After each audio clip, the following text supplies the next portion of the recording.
Hello students, आज chapter 3 का next part continue करते हैं। That is nutritional deficiencies disease, यानी पोषक तत्वों की कमी से होने वाली बीमारियाँ। जो पोषक तत्वों की कमी से होती है वो कौन कौन सी हैं, इनके बारे में देखेंगे। कौन कौन से मेन जो हमें डिजीज़ हैं वो पढ़नी है। First is PEM, protein energy mall nutrition क्या होता है, किसकी वजह से होता है, क्वाशरकॉर क्या है, मेरस्मस या सूखा रोग क्या होता है, आयरन डेफिशिएंसी एनीमिया क्या होता है, विटामिन ई डेफिशिएंसी के क्या क्या सिम्टम्स हैं, आयोडीन डेफिशिएंसी में क्या क्या सिम्टम जो हैं शरीर में देखे जाते हैं और उनको कैसे दूर किया जा सकता है। तो ये सब जो टॉपिक्स हैं वो इस चैप्टर में कवर करेंगे। स्टार्ट करते हैं। Nutritional problems in India, Bharat में पोषण संबंधी समस्याएं कौन कौन सी हैं। तो मेनली जो इंडिया में प्रॉब्लम है पोषण की वो दो टाइप की देखी जाती है। First is protein energy mall nutrition, जो प्रोटीन और ऊर्जा कुपोषण कहलाता है, और दूसरी है माइक्रोन्यूट्रिएंट डेफिशिएंसी, यानी दो टाइप की प्रॉब्लम्स जो हैं वो इंडिया में देखी जाती हैं। फर्स्ट कौन सी है? PEM, जिसकी फुल फॉर्म है प्रोटीन एनर्जी माल न्यूट्रिशन। जैसे कि आपको नाम से पता चल रहा होगा, प्रोटीन और ऊर्जा की कमी से जो कुपोषण होता है वो कहलाता है प्रोटीन एनर्जी माल न्यूट्रिशन। इसमें दो टाइप की कंडीशंस होती हैं, क्वाशरकर और सूखा रोग, यानी क्वाशरकर और मेरस्मस। दो टाइप की PEM देखे जाते हैं, यानी ये दो टाइप हैं प्रोटीन एनर्जी माल न्यूट्रिशन की। ओके, नेक्स्ट क्या है? माइक्रोन्यूट्रिएंट डेफिशिएंसीज, यानी जो सूक्ष्म पोषक तत्व हैं उनकी कमी से कौन कौन सी बीमारियां होती हैं।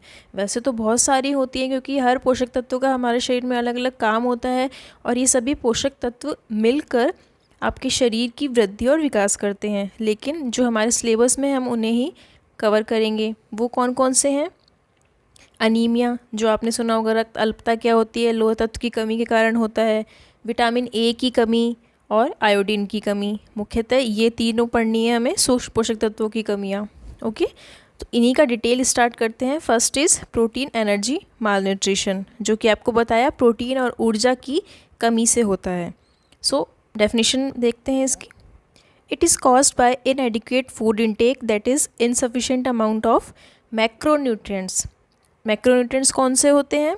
जो एनर्जी और प्रोटीन है, जो आपको इससे पहले वाले एक वीडियो में मैंने बताया था रिवीजन के लिए कि न्यूट्रिएंट्स कौन कौन से होते हैं, उनको कौन कौन सी कैटेगरी में बांटा गया है। वो इसीलिए बताया था ताकि आपको पता रहे कि मैक्रोन्यूट्रिएंट्स कौन से हैं, यानी वृहद पोषक तत्व जिनकी मात्रा हमारे शरीर में ज़्यादा अमाउंट में चाहिए होती है, और सूक्ष्म पोषक तत्व कौन कौन से होते हैं। तभी आपको इनसे होने वाली बीमारियों के बारे में अच्छे से नॉलेज होगी। ओके, तो it is a caused by inadequate food intake, that is insufficient amount of macronutrients in diet. It is also called macronutrient deficiency disease, यानी यह भोजन में वृहद पोषक तत्व कौन से हैं? ऊर्जा और प्रोटीन। क्यों बोलते हैं इनको वृहद पोषक तत्व? क्योंकि इनकी रिक्वायरमेंट, इनकी आवश्यकता हमारे शरीर में ज़्यादा होती है। तो उनकी कमी के कारण होने वाला जो कुपोषण है वही कहलाता है प्रोटीन ऊर्जा कुपोषण। अर्थात अपर्याप्त भोजन की वजह से होने वाली बीमारी, इसे वृहद पोषक तत्वों की कमी से होने वाली बीमारी भी कहा जा सकता है। यानी एक और नाम अगर क्वेश्चन में पूछा जाए कि मैक्रोन्यूट्रिएंट डेफिशिएंसी कौन सी है, अगर वहाँ पे ये नाम नहीं आया कि प्रोटीन एनर्जी माल न्यूट्रिशन बताओ या प्रोटीन ऊर्जा कुपोषण क्या होता है, उसकी जगह क्या आ सकता है? मैक्रोन्यूट्रिएंट डेफिशिएंसी कौन सी होती है, ये भी पूछा जा सकता है। तो आई थिंक आपको क्लियर हो गया होगा कि प्रोटीन और ऊर्जा, इन दोनों की कमी से जो बीमारी हो रही है वही कहलाती है प्रोटीन एनर्जी माल न्यूट्रिशन या प्रोटीन ऊर्जा और कुपोषण। अब इनको असेस कैसे करेंगे, यानी इनकी जांच कैसे करेंगे कि किसी व्यक्ति में ये है या नहीं। तो हमने इससे पहले वाले चैप्टर में पढ़ा था ना कि एंथ्रोपोमेट्रिक मेजरमेंट्स होते हैं, यानी शरीर का माप लिया जाता है ताकि पता चले कि हाइट कितना है, वेट कितना है, उसके अकॉर्डिंग हम पता लगा सकें कि कौन अंडर वेट है और कौन ओवर वेट है। तो उसके लिए PEM में सबसे ज़्यादा ज़रूरत होती है। It is assist by evaluation of anthropometric measurement, यानी जो शारीरिक मापन है उनके द्वारा ही इसका असेसमेंट किया जाता है, इसकी जांच की जाती है। उन जांचों में क्या क्या देखा जाता है? इनका हाइट, वेट, BMI, हेड और चेस्ट सर्कमफेरेंस, यानी जो सर की परिधि है, चेस्ट की परिधि है, उसको नापा जाता है इंची टेप से। हाइट, वेट देखी जाती है और BMI निकाली जाती है ताकि पता चले प्रोटीन एनर्जी माल न्यूट्रिशन है या नहीं है। Children are at risk, although PEM can occur in adult especially the elderly as well as in some disease. मतलब बच्चे जो हैं वो इस कुपोषण से सर्वाधिक खतरे में हैं, बच्चों में सबसे ज़्यादा देखा जाता है। लेकिन इसके अलावा जो PEM की परेशानी है ये प्रौढ़ व्यक्तियों में भी देखी जाती है और ख़ासकर वयस्क में, और जिनको TB या एड्स की बीमारी है उनमें भी ये कुपोषण देखा जाता है, क्योंकि उनका शरीर कमज़ोर हो जाता है, उनमें इम्यूनिटी वीक हो जाती है। और अगर शरीर में रोग प्रतिरोधक क्षमता नहीं होगी तो आप कितना भी खा लो, आपके न्यूट्रिएंट्स जो हैं वो बॉडी में डाइजेस्ट नहीं करेंगे, पोषक तत्वों की रिक्वायरमेंट पूरी नहीं होगी, इसलिए कुपोषण हो जाएगा। तो जो PEM है वो आपको क्लियर हुआ क्यों होता है, किसकी वजह से होता है, प्रोटीन और ऊर्जा की कमी की वजह से। अब इसमें भी दो टाइप का है। दो टाइप का कौन सा है, मैरस्मस और क्वाशरकॉर। यानी अगर क्वेश्चन ये आता है कि PEM क्या होता है और वो कितने प्रकार का होता है, उसके टाइप्स बताइए, तो आप पहले PEM की डेफिनेशन बताएंगे, किसकी कमी से होता है वो बताएंगे, देन उसके टाइप बताएंगे। टाइप कौन कौन से हैं, पहला है मैरस्मस। मैरस्मस मतलब सूखा रोग। जैसे कि आपको डायग्राम में दिख रहा होगा, ये जो बच्चा है ये बहुत ज़्यादा वीक है, इसलिए ही इसको बोलते हैं सूखा रोग। अब सूखा रोग क्यों बोल रहे हैं, किसकी कमी से होगा, प्रोटीन या एनर्जी। तो जब शरीर में एनर्जी की कमी हो जाती है, ऊर्जा जो है वो प्रॉपर नहीं मिल पा रही है, तो जो कंडीशन कहलाती है, कुपोषण कहलाता है, वो है सूखा रोग।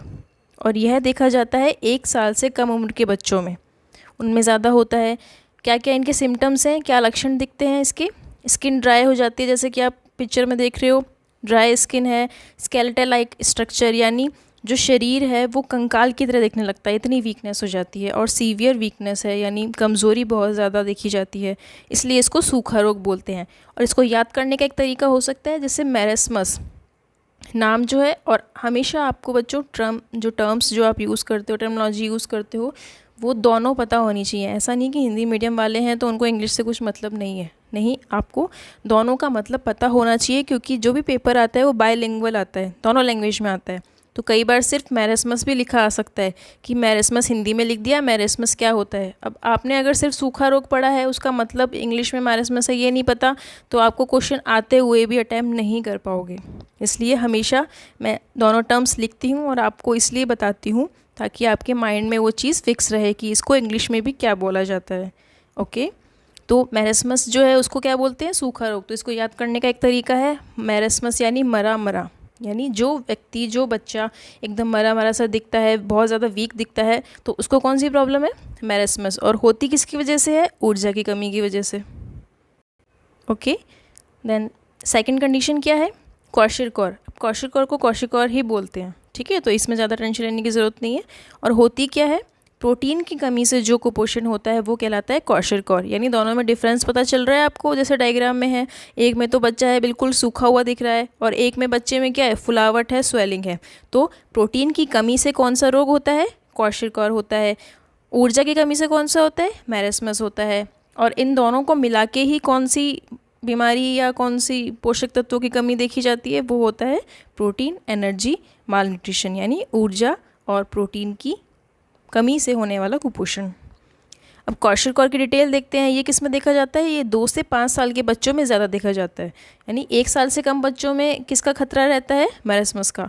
और 2 से 5 साल के बच्चों में जो ये कंडीशन है क्वाशरकॉर की, ये देखी जाती है। अब इसके क्या क्या लक्षण हैं, सिम्टम है, swelling on face and abdomen. जो फेस है उस पर स्वेलिंग हो जाती है, पेट पे स्वेलिंग हो जाती है, पानी जम जाता है, जैसे कि आप देख रहे हो। हेड एंड लेग स्वेलिंग, हाथ जो है, पैर हैं, उनमें स्वेलिंग आ जाती है। फ्लूइड रिटेंशन, मतलब द्रव का जमाव होना, आपको दूर से ही पता चल जाएगा कि इस बच्चे के बॉडी में क्या है, फ्लूइड रिटेंशन है, यानी द्रव का जमाव है। तो ये 2 मेन डिफरेंसेस हैं जो देखने से भी पता चल रहे हैं, और ये पूरी बीमारी कहलाती है PEM। और अगर इससे छुटकारा पाना है, इससे दूर रहना है, तो क्या करना चाहिए, डाइट में क्या क्या लेना चाहिए, एनर्जी और प्रोटीन दोनों की रिक्वायरमेंट अच्छी तरीके से लेनी चाहिए। Okay, so next is micronutrient deficiencies. अभी हमने कौन सी पढ़ी, मैक्रोन्यूट्रिएंट, यानी जो बृहद पोषक तत्वों की कमी से हो रही है। अब कौन सी पढ़ेंगे, जो माइक्रोन्यूट्रिएंट यानी सूक्ष्म पोषक तत्वों की कमी से हो रही है, जिनकी मात्रा हमारे शरीर में कम रिक्वायरमेंट होती है, लेकिन इनके अलग अलग रोल होते हैं, अलग अलग कार्य होता है, और ये सब मिला के ही शरीर का वृद्धि और विकास करते हैं। इसमें कौन सी आती हैं, If the diet is deficient in energy and protein content, it is also likely to contain inadequate amount of other nutrients, especially micronutrients, that is minerals and vitamins.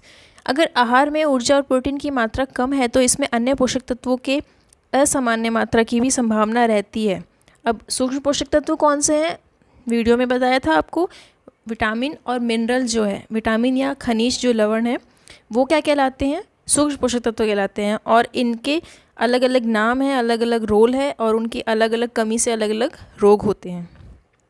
और ये डेफिनेशन क्या बता रही है कि अगर कोई व्यक्ति ऐसा आहार ले रहा है जिसमें ऊर्जा और प्रोटीन की कमी है तो उसमें डेफिनेटली जो विटामिन और मिनरल है उनकी भी कमी देखी जाएगी, क्योंकि ऐसा कोई फूड प्रोडक्ट नहीं है, ऐसा कोई भोजन नहीं है जिसमें सिर्फ एक पोषक तत्व मिलता हो, यानी सिर्फ ऊर्जा मिले ऐसा भी नहीं है और सिर्फ प्रोटीन मिले ऐसा भी नहीं है। सारे जो भी आप खाना खा रहे हो, हर चीज़ में, चाहे फ्रूट हो, वेजिटेबल हो, सीरियल्स हो, पल्सेस हो, उनमें कुछ अमाउंट में कैलोरीज़ की रिक्वायरमेंट या ऊर्जा की मात्रा तो होती ही है।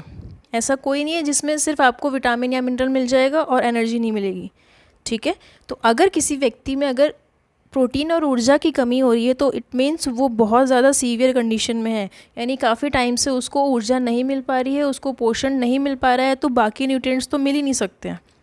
ओके, इसलिए इसको बोला गया है कि सूक्ष्म पोषक तत्वों की तो कमी होगी ही होगी जिनमें प्रोटीन और एनर्जी की कमी है। इसमें एक टर्म आता है हिडन हंगर, यानी छिपी हुई भूख। वो क्या है? जब कोई व्यक्ति ऊर्जा और प्रोटीन को प्रॉपर नहीं ले पा रहा है तो यानी उसके अंदर क्या है? कमी है भूख की। और छिपी हुई भूख जो है वो बताती है सूक्ष्म पोषक तत्वों की कमी को।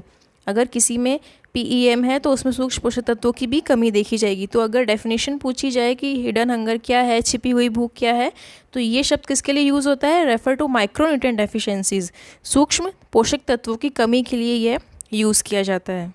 कौन कौन सी हैं सूक्ष्म पोषक तत्व की कमी से? मेजर हैं आयरन, विटामिन ए और आयोडीन, जिंक, इनकी जो है वो ज़्यादा अधिकता देखी जाती है। और कुछ हैं जो कम हैं लेकिन इनकी भी कमी देखी जाती है। कौन सी हैं? Vitamin B12, folic acid, calcium और विटामिन D। और इन सब के अलग अलग रोल होते हैं शरीर में और उसी की वजह से अलग अलग बीमारियां देखी जाती हैं। सो पहला स्टार्ट करते हैं माइक्रोन्यूट्रिएंट डेफिशिएंसी, जो है आयरन डेफिशिएंसी अनीमिया। और ये बहुत ज़्यादा कॉमन प्रॉब्लम है स्पेशली गर्ल्स में। अनीमिया यानी अरक्तता जिसे बोलते हैं, खून की कमी बोलते हैं। और वो किसकी वजह से होती है? कौन सा पोषक तत्व है जो कम हो रहा है जिसकी वजह से अनीमिया हो रहा है? तो वो है आयरन। डेफिनेशन देखते हैं इसकी। IDA it means iron deficiency anaemia. और इन सब की टर्म्स जो हैं वो स्टूडेंट्स फुल फॉर्म भी आती हैं, तो फुल फॉर्म पे भी ध्यान दीजिएगा। IDA भी लिखा आ सकता है, तो आपको पता होना चाहिए IDA क्या है? Iron deficiency anaemia. So IDA is the most common nutritional disorder. It occurs when hemoglobin production is considerably reduced and it result in low levels of hemoglobin in blood. That is, जब haemoglobin का जो level है blood में वो कम हो जाता है तो वो कंडीशन क्या कहलाती है? अनीमिया। अब हीमोग्लोबिन क्या है? सबने सुना है ना कि अगर किसी में पीलापन दिख रहा है शरीर में तो उसको बोलते हैं हीमोग्लोबिन टेस्ट कराओ, आपका हीमोग्लोबिन सही है या नहीं। यानी रक्त में हीमोग्लोबिन की मात्रा ही बताती है कि अनीमिया है या नहीं है। अब हीमोग्लोबिन बनता किससे है? जैसे नाम है इसका हीमोग्लोबिन, और इस नाम को अगर तोड़ेंगे तो वो क्या कहलाएगा? Haem plus globin.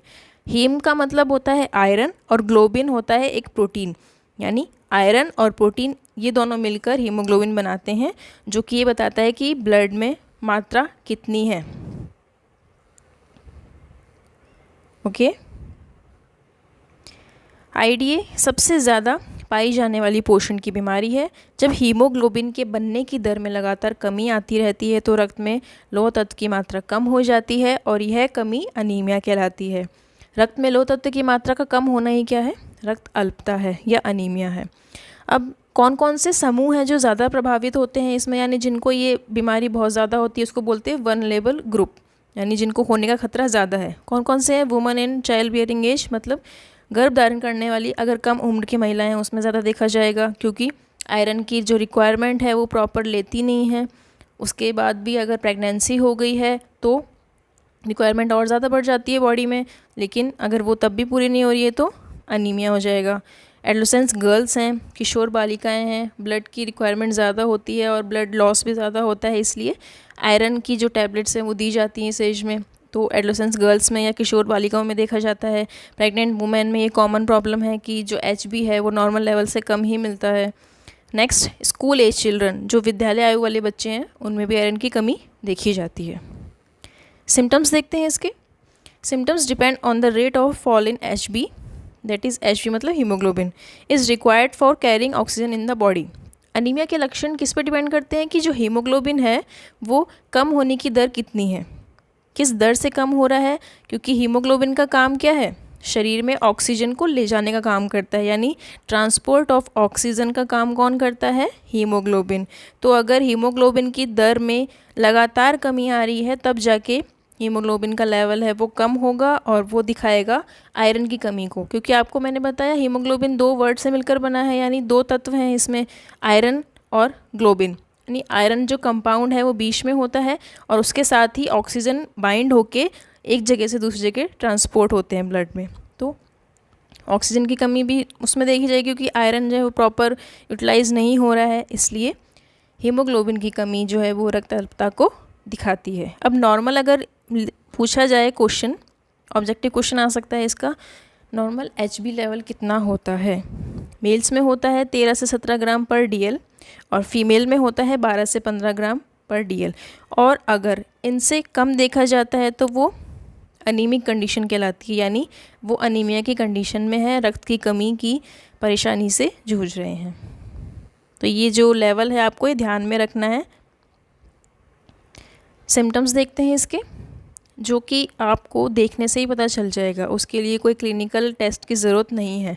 कौन कौन से, वीकनेस होती है, फटीग यानी थकान है, सांस लेने में परेशानी है, भारीपन महसूस होता है, पेन होता है, और आइज़ जो है वो कंजक्टिवा मतलब जो वाइट पार्ट है आइज़ का, वहाँ पे क्या हो जाती है, रेडनेस आ जाती है, येलोनेस आ जाती है। जो जीभ है, त्वचा है, नाखून है, आँख है, इन सब में पीलापन देखा जाता है।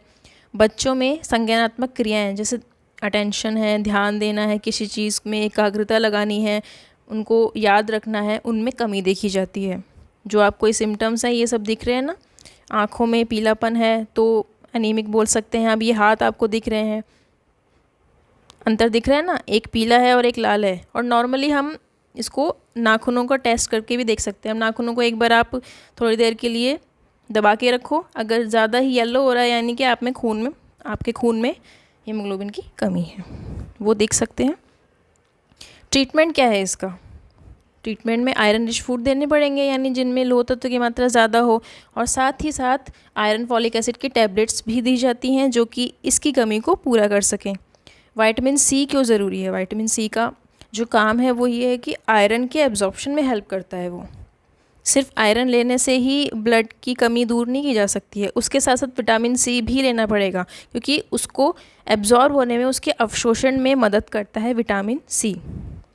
ओके, तो ये जो हैं ये रिक्वायरमेंट्स हैं, और आयरन के सोर्स आपको पता ही हैं। Okay, next is vitamin A deficiency. Next nutritional problem है विटामिन A डेफिशिएंसी, जिसको बोलते हैं VAD, शॉर्ट फॉर्म में बोल सकते हैं, और हिंदी में बोलते हैं विटामिन A की कमी। अब इसकी कमी से क्या क्या परेशानियां देखी जाती हैं शरीर में वो देखते हैं। सबसे पहले इसका प्रभाव क्या पड़ता है। विटामिन A आँखों के स्वास्थ्य, सामान्य दृष्टि वृद्धि और प्रतिरोधक क्षमता के लिए ज़रूरी होता है, यानी इसका काम क्या क्या है, विज़न में, स्किन में और इम्यूनिटी में ज़्यादा देखा जाता है। आँखों की रोशनी के लिए ज़्यादा ज़रूरी होता है, और उनकी सामान्य दृष्टि के लिए, ग्रोथ के लिए और प्रतिरोधक क्षमता को बनाने के लिए इसका होना शरीर में ज़रूरी है। Major cause of childhood blindness, यानी बचपन में अंधापन का सबसे बड़ा कारण है विटामिन A की कमी होना। जो बच्चे बचपन में ही उनमें अंधापन आ जाता है, देख नहीं सकते हैं, तो वो किसकी कमी से, विटामिन A की कमी से। तो विटामिन A की कमी से मेन जो रोग है वो क्या होता है, रात का अंधापन, जिसको बोलते हैं रतौंधी, यानी उनको रात में दिखना कम हो जाता है या बंद हो जाता है। यदि इससे सही समय पर ठीक ना किया गया तो पूर्ण अंधता भी हो सकती है, यानी टोटली ब्लाइंड भी हो सकता है पर्सन, अगर इसको पहले ही ट्रीट नहीं किया गया हो तो। नेक्स्ट प्रभाव क्या है VAD का, इससे शरीर की वृद्धि तथा प्रतिरोधक क्षमता पर बुरा प्रभाव पड़ता है, जिससे शरीर की रोगों से लड़ने की जो क्षमता है वो कम हो जाती है। यानी इम्यूनिटी के लिए ज़रूरी है विटामिन ए। किसी में अगर विटामिन ए की कमी है तो उसकी इम्यूनिटी भी वीक हो जाएगी और उसको और ज़्यादा इन्फेक्शन होने के चांसेस बढ़ जाएंगे।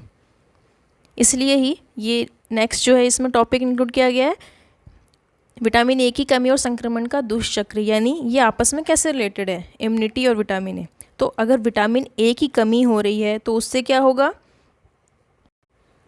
तो विटामिन ए की कमी और संक्रमण का आपस में क्या रिलेशन है वो इस साइकिल में बताया गया है, जिसे बोलते हैं विटामिन ए और संक्रमण का दुष्चक्र, यानी vicious cycle of vitamin A deficiency and infection. यानी आपस में क्या रिलेशन है इनका।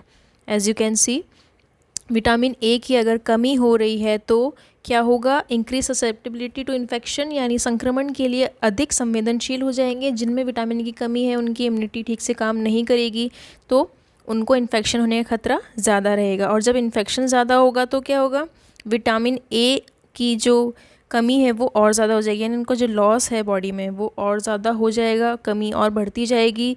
फिर जब कमी बढ़ेगी तो वापस से इन्फेक्शन होगा तो वापस से कमी बढ़ेगी। तो ये आपस में क्या है, इंटर रिलेटेड है। नेक्स्ट, अब इनकी कमी से कैसे दूर किया जा सकता है, कैसे बचा जा सकता है। तो विटामिन ए रिच फूड कौन कौन से हैं, यानी इनकी जो खुराक है उसको कैसे बढ़ाया जा सकता है। तो increase intake of dark colour fruit and vegetables, यानी जो डार्क कलर के फ्रूट एंड वेजिटेबल्स होते हैं जैसे गहरे रंग के रेड, येलो, ऑरेंज, ओके, जो ये कलर वाले हैं, और ग्रीन लीफ वेजिटेबल्स वगैरह हैं, डार्क कलर है, ये वाले जो हैं इनमें विटामिन ए ज़्यादा होता है। सबसे अच्छा सोर्स कौन सा है, गाजर यानी कैरेट, कैप्सिकम, शिमला मिर्च, बीटरूट, चुकंदर, पपाया यानी पपीता और हरे पत्तेदार सब्जियां जो हैं विटामिन ए में रिच होते हैं। इसके अलावा मिल्क एंड मिल्क प्रोडक्ट्स जो हैं वो उनमें होता है विटामिन ए, और एग, फिश, लीवर जो नॉनवेज वाले हैं वो ये इनटेक कर सकते हैं, इनमें अच्छी मात्रा में विटामिन ए होता है। तो ये सब क्या है, विटामिन ए के सोर्सेज हैं, क्योंकि विटामिन ए की ज़रूरत हमें कई तरह से पड़ती है, सबसे ज़्यादा आँखों के लिए, उसके बाद स्किन के लिए और इम्यूनिटी के लिए। तो अगर इनकी कमी होगी तो इनसे होने वाले रोग के लक्षण दिखेंगे शरीर में। नेक्स्ट इज़ आईडीडी, जिसको बोलते हैं आयोडीन डेफिशिएंसी डिसऑर्डर। आईडीडी क्या है, आयोडीन डेफिशिएंसी डिसऑर्डर, यानी आयोडीन हीनता विकार, आयोडीन की कमी से होने वाली परेशानी या बीमारी। The term iodine deficiency disorder refers to a spectrum of disability conditions that affect the health of humans from fetal life through adulthood due to inadequate dietary intake of iodine. IDD iodine हीनता विकार एक ऐसी condition है या अशक्त अवस्था है जो आयोडीन के आहार में अपर्याप्त मात्रा होने के कारण मानव के स्वास्थ्य पर भ्रूण अवस्था से लेकर प्रौढ़ अवस्था तक प्रभावित होकर बुरा प्रभाव डालती है। इसका मतलब यही है कि आयोडीन की कमी से आपके शरीर में अलग अलग जो है सिम्टम्स देखे जाते हैं, अशक्त अवस्था हो जाती है, आपकी हेल्थ पे इफ़ेक्ट करता है। और ये जो कंडीशन है ये फीटल लाइफ यानी भ्रूण अवस्था, जब भ्रूण बनता है प्रेगनेंसी में, वहाँ से लेके प्रौढ़ावस्था तक प्रभावित करती है। यानी अगर बच्चे की माँ ने भी प्रेगनेंसी में आयोडीन की कमी ली है, प्रॉपर आयोडीन नहीं लिया है, तो वो बच्चे में भी देखा जाता है, और बच्चा जब बुज़ुर्ग अवस्था तक आ जाता है तब तक ये कमी देखी जाती है। तो आयोडीन की कमी से क्या हो रहा है, आयोडीनहीनता विकार हो रहा है, जिससे डिसेबिलिटी कंडीशन आ जाती है, मतलब अशक्त अवस्था आ रही है, कोई ना कोई कहते हैं ना अपंगता आ सकती है, कोई भी कमी हो सकती है शरीर में, चाहे वो मानसिक रूप से हो या शारीरिक रूप से हो। तो hinder mental and physical growth development, यानी जो मानसिक और शारीरिक ग्रोथ हो रही है, उसकी वृद्धि हो रही है, विकास हो रहा है, उसमें कहीं ना कहीं कमी आ जाती है, उसके विकास में रुकावट आ जाती है। और आयोडीन की कमी से जो थायराइड हार्मोन है, जो थायरोक्सिन हार्मोन कहलाता है, उसकी भी क्या हो जाती है, कमी हो जाती है। और ग्वाइटर यानी गलगंड जो रोग है वो देखा जाता है। एक आपने ऐड देखा होगा, बहुत पहले आता था, आयोडीन नमक का जब ऐड आता था तो उसमें बताया गया है कि आयोडीन की कमी से घेंगा हो जाता है, गलगंड को घेंगा भी बोल सकते हैं। उसमें आपने देखा होगा जो गला है उसकी जो नसें हैं वो ज़्यादा फूल जाती हैं, स्वेलिंग हो जाती है। और वो क्यों होती है, क्योंकि गले में एक ग्लैंड होती है, थायराइड ग्लैंड, वहाँ से हार्मोन रिलीज़ होता है, थायराइड हार्मोन। वही क्या करता है, ग्रोथ एंड डेवलपमेंट के लिए ज़रूरी है। तो थायराइड हार्मोन जब कम हो जाता है तो ग्वाइटर हो जाता है। और वो कम क्यों हो रहा है? क्योंकि आयोडीन की मात्रा कम हो रही है। तो ये सब जो फैक्टर्स हैं एक दूसरे से रिलेटेड हैं। अब नेक्स्ट देखते हैं आयोडीन का रोल क्या है, यानी हमारे शरीर में इसकी ज़रूरत क्यों है। Iodine is required for normal mental and physical function, यानी बहुत ज़्यादा ज़रूरत क्यों है इसकी?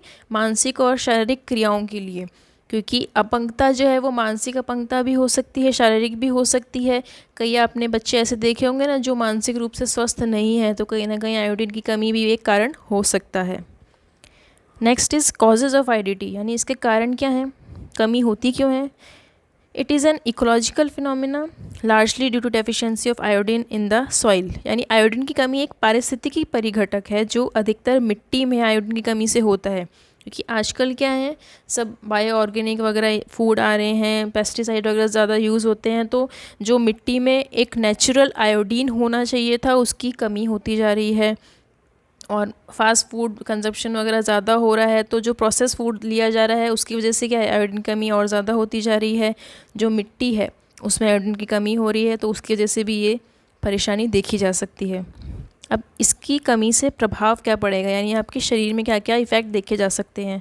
सबसे पहला है insufficient amount of thyroid hormone which is synthesized by thyroid gland. अब ये आपको एक ग्लैंड दिख रही है जो गले में होती है, थायराइड ग्लैंड, इसी के द्वारा निकलता है थायराइड हार्मोन। और अगर आपने अपनी डाइट में, अपने पोषण में इसकी कमी देखी है, आयोडीन प्रॉपर नहीं लिया है, तो क्या होता है, थायराइड ग्रंथि द्वारा बनने वाला थायराइड हार्मोन अपर्याप्त मात्रा में हो जाता है और वो थायराइड जो ग्लैंड है उसमें स्वेलिंग कॉज करता है, यानी उसको मोटा बना देता है, उसकी एनलार्जमेंट कर देता है, उसका साइज़ बढ़ जाता है, जो आप देख रहे हो इसमें। कई बार आपने टीवी में भी ऐड में देखा होगा। नेक्स्ट क्या है इसका प्रभाव, enlarge thyroid gland known as goitre, यानी बढ़ी हुई थायराइड ग्रंथि जिसे क्या कहते हैं, गलगंड या घेंगा। डायरेक्ट क्वेश्चन भी आ सकता है, घेंगा किसकी वजह से होता है, किस पोषक तत्व की कमी से होता है। Okay, next is iodine deficiency during pregnancy में result in mental retardation, congenital abnormalities of foetus. Congenital abnormalities होती हैं जो कि गर्भावस्था के समय होने वाली परेशानियां हैं। गर्भावस्था के समय आयोडीन की कमी से भ्रूण में मानसिक अक्षमता भी देखी जा सकती है, वृद्धि एवं विकास में भी कमी देखी जा सकती है, यानी जब बच्चा पैदा होगा तो उसमें मेंटल रिटार्डेशन, वो मानसिक रूप से अपंग हो सकता है, उसके सोचने समझने की जो शक्ति है, शारीरिक विकास है, वो अवरुद्ध हो सकता है। Next is physical growth and development, शारीरिक वृद्धि और विकास के लिए ज़रूरी है।